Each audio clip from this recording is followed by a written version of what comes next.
Hollywood wants you to believe that cowboys ate steak every night by the campfire, a romantic, clean image, and a total fiction. The reality was 2,000 miles of dust where you survived on salty pinto beans, murky lard, and coffee as bitter as gall. If you had to face starvation and dust storms with only these, would you last 30 days? This isn't cuisine. This is the ultimate survival logistics that built an entire nation. Welcome to Nostalgia Cookery. In 1866, Charles Goodnight didn't just build a supply. It was the kitchen, the pantry, the infirmary, and the only spiritual landmark in the vast wilderness. Here, everything followed an ironclad rule. There was no room for waste, and priority was given only to what was most durable. The keeper of the keys to this survival was not the trail boss, but the cookie, the cook. Holding supreme authority within the realm of the Chuck Wagon, he was the first to wake at 3 a.m. and the last to sleep. The pressure of cooking for 12 to 15 exhausted men amidst dust storms or water shortages turned these cooks into the crankiest men on the prairie. If you touched the chuck box without permission, you were flirting with death. 25. Arbuckle's coffee. The first fuel of the day wasn't food. It was Arbuckle's coffee, dubbed the coffee that won the West. Every package of Arbuckles came with a stick of peppermint candy, a reward for whichever cowboy volunteered to grind the beans for the cook. A cowboy would drink up to a gallon of coffee a day. This wasn't a leisure activity. Caffeine acted as a biological stimulant to maintain absolute alertness during 18 to 20-hour workdays. In an environment where clean water was a luxury, boiling water for this bitter brew also served as a natural sterilization method, protecting them from waterborne illnesses on the long trail. 24. Red-eye gravy. When milk was non-existent on the trail, the cookie executed a masterful improvisation: red-eye gravy.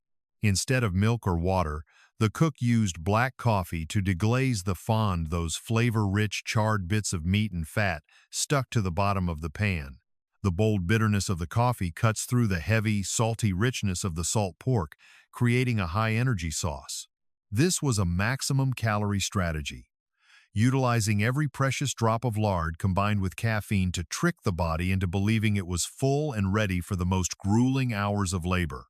This isn't a dish of elegance, it is a dish of absolute efficiency. Midday was no time for feasts. On the trail, stopping meant losing track of the herd.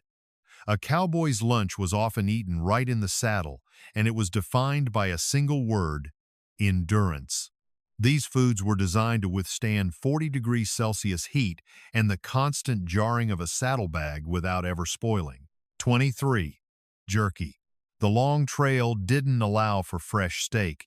Jerky was the solution. Learning the technique from indigenous peoples, cowboys transformed beef into strips of nutrient-dense leather. Biologically, jerky is concentrated protein. By completely removing moisture and using heavy salting, they prevented bacterial growth without the need for refrigeration. A single, small strip of dried meat could provide enough energy for a cowboy to work 4 more hours under the scorching sun. This wasn't the snack food of today's convenience stores. This was the ultimate 19th century protein preservation technology, allowing a man to carry the strength of an entire cow in his breast pocket. 22. Hardtack. If jerky was the protein source, then hardtack was the starch of survival. Made from flour and water, then baked until every drop of moisture was gone, this biscuit was so hard that cowboys often called it iron plate or tooth duller. Hardtack represents the trade-off between flavor and time. It could last for years in a saddlebag without molding. To eat this at midday, a cowboy needed extraordinary patience to gnaw it down, or soak it in the last dregs of coffee left over from the early morning. It was bland and rigid, but it was the line that separated a healthy man from exhaustion in the middle of the desolate prairie. 21. Corn dodgers. When flour became too expensive or ran dry, cornmeal took the throne. Corn dodgers were small but heavy cakes, hand-shaped by pressing the dough firmly in the palm. Why cornmeal? Because in the 1870s, cornmeal cost only half as much as wheat flour. The cookie usually made these in the morning and handed them out to the cowboys to carry for lunch. With an outer crust fried hard in lard, corn dodgers acted as a natural protective shell, keeping the inside from drying out under the sun. Cowboys would often stuff them into their pockets, gnawing on them while crossing streams or rounding up strays. It was the perfect fusion of economy, convenience, and sustained energy. Dinner was not just about refueling, it was a ritual of recovery. After 15 hours of battling dust and cattle, a tin bowl filled with hot soup was the only thing keeping a cowboy from giving up and heading back home. This was the moment when the cookie showcased slow cooking tactics to optimize the cheapest possible ingredients. 20. Beans and salt pork. They called pinto beans PCO strawberries or Appaloosa strawberries. Don't let the romantic name fool you, this was the dish. A cowboy had to eat for 30 days straight without a break. Why beans? A 100-pound sack of beans cost only a few dollars, but could provide a massive amount of fiber and protein for an entire army. The survival wisdom here lay in patience. The beans were soaked overnight and slow, simmered in lard all day on the wagon. Salt pork didn't just provide calories. It helped preserve the pot of beans from spoiling under the prairie heat. When eaten with the starch from cornbread, it creates a complete amino acid profile, enough to rebuild muscle after a long day of heavy labor. 19. Chuck Wagon chili. If you think chili should have beans, a true Texas cowboy would laugh in your face.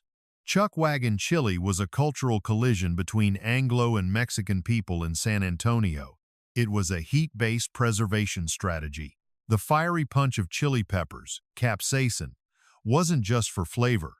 It acted as a natural antimicrobial agent, extending the meat's shelf life in the absence of refrigeration.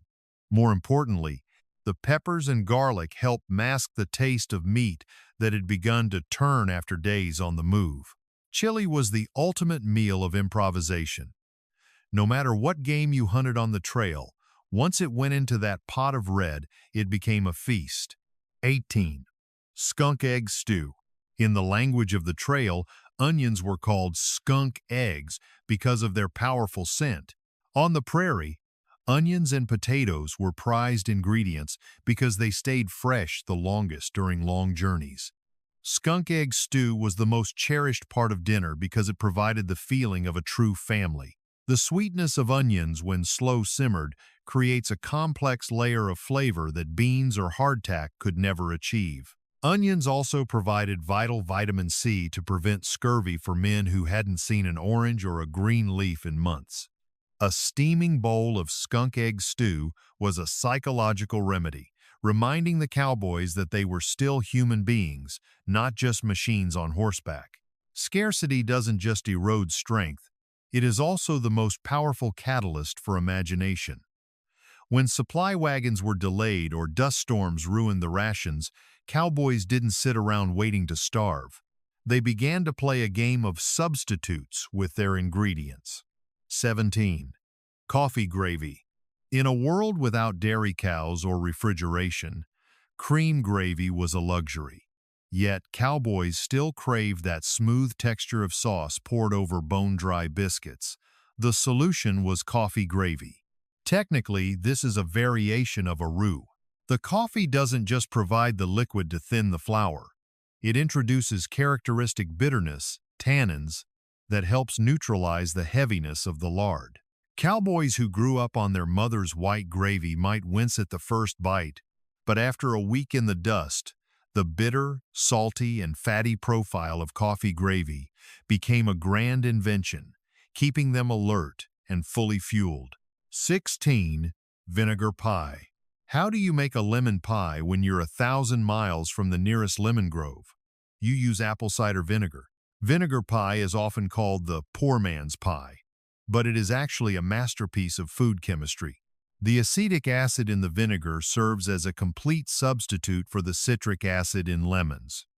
When combined with sugar and eggs, it creates an incredibly elegant sweet and sour flavor profile. This is the ultimate taste bud deception, providing a bit of spiritual vitamin for men who are utterly sick of the smoky scent and salty tang of trail-driven pork. 15. Pan de Campo. Known as the state bread of Texas, pan de campo is a gift from the vaquero culture. It requires no proofing time and no fuss. This is bread for those who have no time to spare. The pressure baking technique in a Dutch oven allows the bread to cook quickly and retain its internal moisture despite the dryness of the prairie. It is far more durable than leavened bread and serves as the perfect edible spoon for scooping up beans or organ meat stew. Pan de Campo proves that cultural adaptation was the key to surviving the Wild West. 14. Canned tomatoes. In the 1870s, the arrival of canned goods was a silent medical revolution on the trail. Canned tomatoes weren't just food, they were medicine.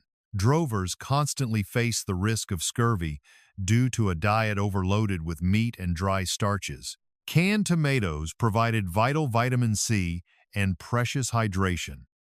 Their acidity helped stimulate digestion and cleanse the palate after greasy meals. Cowboys prized tomatoes so highly that they often fought over the last drops of juice in the tin, something considered a true energy drink amidst the dusty wilderness. Man cannot live by survival instinct alone. After weeks of facing death and monotony, the morale of the trail crew begins to fracture. That is when the Chuck Wagon cook pulls his secret weapons from the deepest drawer of the chuck box. These dishes don't appear every day, but when they do, they have the power to transform a cold prairie night into a cozy feast. 13. Spotted pup. The name might sound strange, but spotted pup was essentially the Wild West version of rice pudding. It was the most popular dessert on the trail because its ingredients were incredibly shelf-stable. Raisins were a magnificent source of concentrated energy. They provided natural sugars to replenish glycogen levels after a long day's work and, most importantly, offered a boost of fiber and potassium. For a cowboy, these chewy, sweet little raisins were a reminder of home-cooked meals and a mother's touch. Counting every raisin in a tin bowl became a small, joyful game, helping them forget the dust coating their throats. 12. Stewed dried apples. Dried apples were the most resilient fruit for long journeys. They could withstand the jolting of the wagon and never suffered from bruising. When stewing dried apples, the aroma wafting from the Dutch oven possessed an immense power of psychological manipulation. It filled the air with the scent of eastern orchards, a stark contrast to the smell of burnt grass and dried cow manure on the prairie. Medically, stewed apples provided pectin and supported a digestive system already strained by an excessive diet of salt pork and beans. A bowl of stewed apples wasn't just a sweet treat. It was an invisible thread linking the dusty miles to the peace of home. 11. Bear sign. Bear sign was a treat so rare that cowboys would often work harder than usual just to earn it. These were essentially Wild West-style donuts. Why the name bear sign? Some say their rounded shape resembled a bear's track in the mud, while others joked they were so scarce that finding a pot of donuts was harder than spotting a bear on the plains, making them required immense patience and consumed a great deal of precious lard.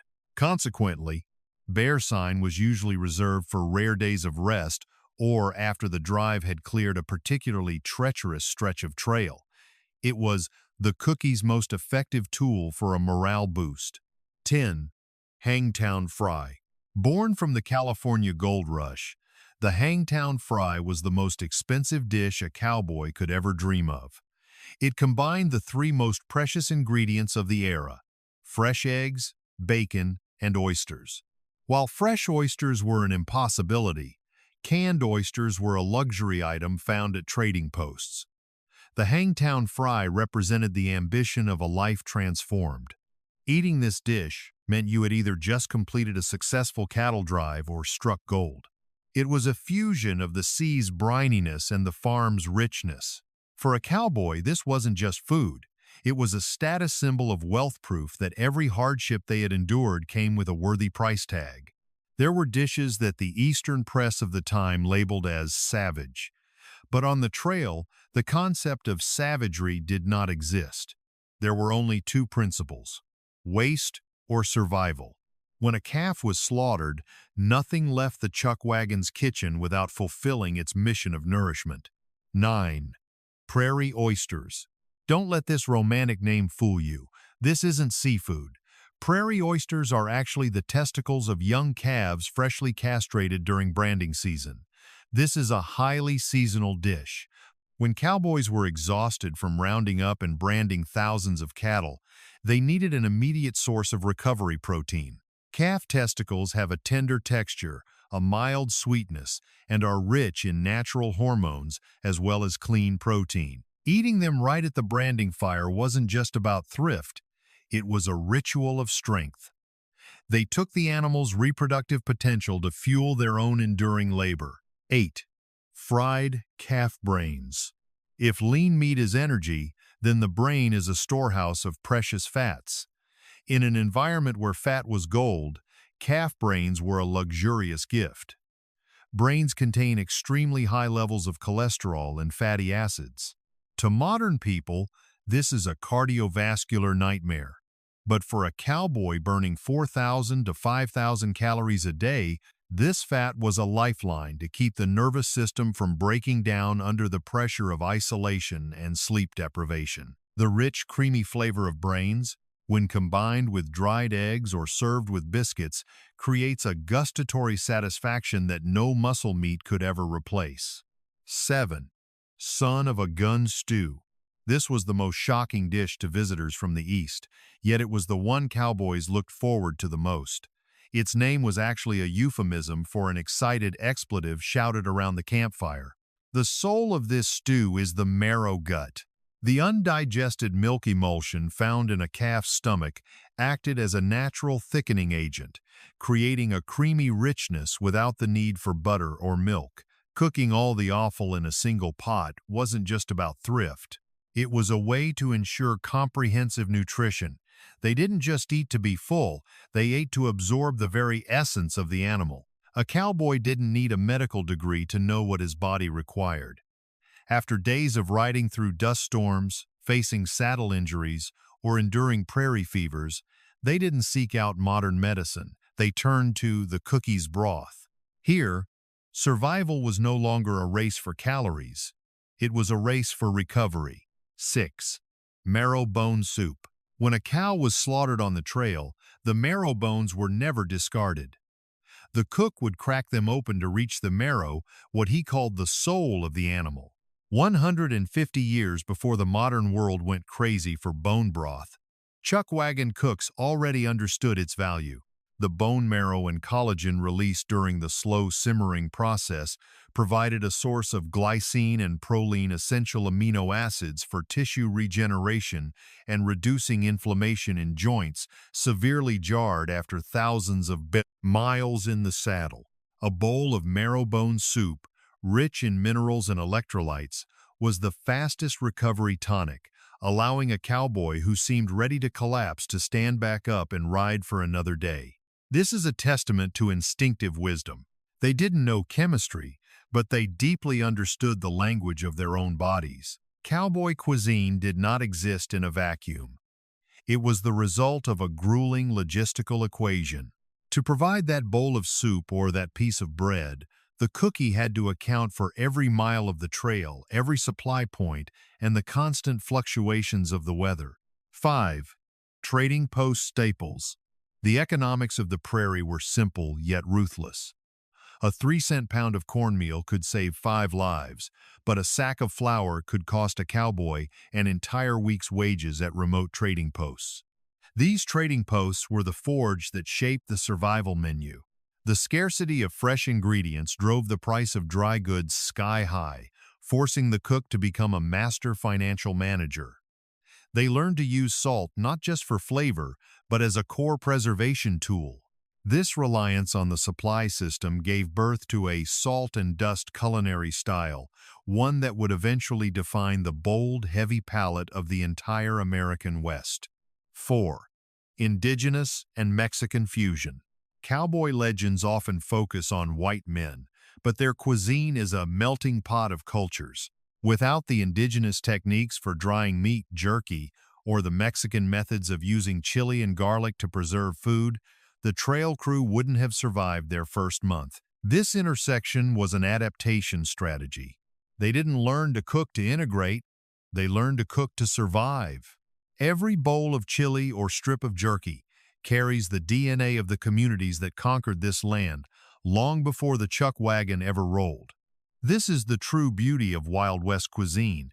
It is a symphony of those pushed to the edge, finding a way together to keep from being swallowed by nature. The Wild West was not built by lone heroes. It was built through silent synergy around the campfire. There, food served as a wordless language.